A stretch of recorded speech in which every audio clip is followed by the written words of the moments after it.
Hey everyone, welcome back to my channel. If you're here, you're probably looking to cancel your DoorDash DashPass subscription in 2025, and I'm here to guide you through it step by step.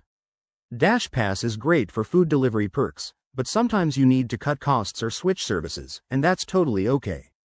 This process is straightforward, but always double check for any updates from DoorDash since things can change.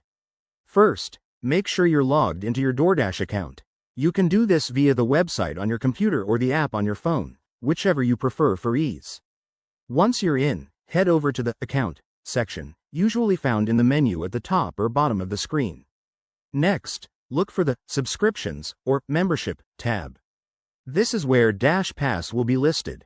Click on it to view your subscription details. Now, here's the key part. Find the Manage Subscription or Cancel button.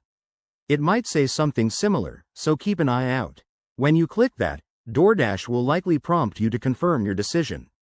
They might ask why you're canceling. Feel free to select an option or skip if available.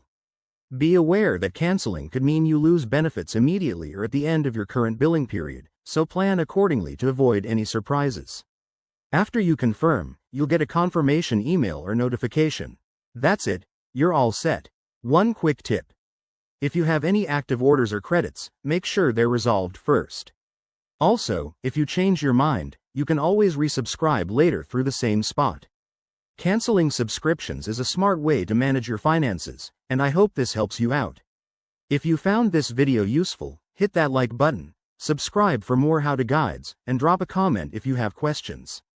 Thanks for watching, and see you in the next one.